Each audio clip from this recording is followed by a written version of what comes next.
अनंत अंबानींना जेव्हा त्यांनी केलं त्यावेळेला मी सुधीर साळवींवर खूप जोरात टीका केली होती आणि त्यावरती त्यांचं असं म्हणणं असं होतं की बाबा जर सगळ्या मंडळाने जर अनंत अंबानींना तिथे स्वीकारलं तर मग बिघडलं कुठे, हा त्यांचा त्यावरचा, त्यांनी कॅमेऱ्यासमोर येऊन काय याबद्दल भाष्य केलं नाही. पण त्यांचं म्हणणं असं आहे की जर अनंत अंबानींना सगळ्यांनी स्वीकारलं तर मग बिघडलं कुठे, हे बिघडलं कुठेचं उत्तर कुठे? स्वीकारलं म्हणजे काय?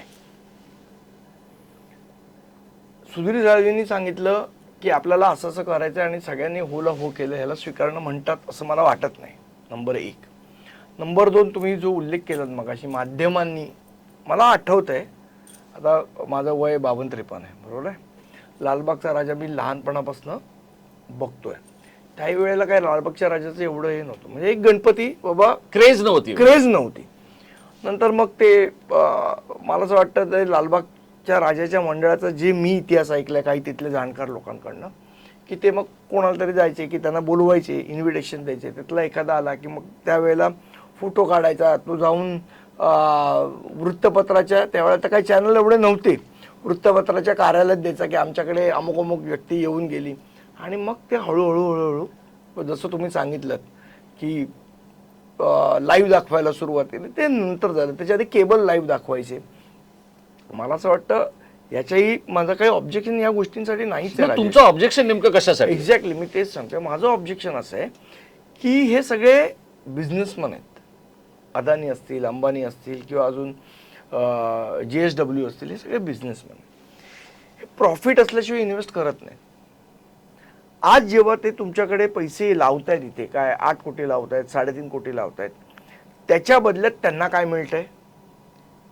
इतक्या वर्षात कधी अदानींना वाटलं नाही की आपण कुठल्या मंडळाला पैसे 3 कोटी 3.5 कोटी द्यावे? मागच्या वर्षीच अंबानींना का वाटलं की या मंडळामध्ये एक सल्लागार म्हणून आपण आनंद अंबानींना इंट्रोड्यूस केलं पाहिजे किंवा तिथे ह्या सगळ्या गोष्टी झाल्या पाहिजेत? ह्याच्या मागे काही आर्थिक गणित आहेत राजेश.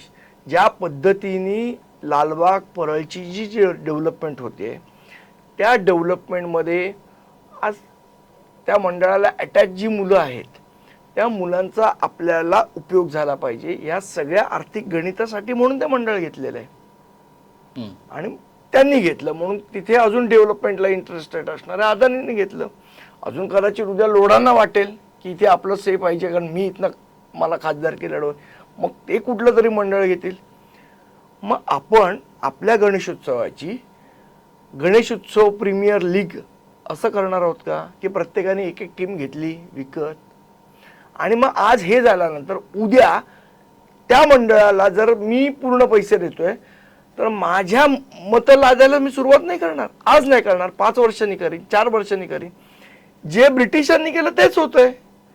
ईस्ट इंडिया कंपनीने पहिले पैसे लावले भारतात, मग हळूहळू सैन्य आणलं, मग कर लावायला लागले आणि मग हळूहळू कॅप्चर केलं. मला वाटतं ही मोडस ऑपरेंडी समजायला पाहिजे.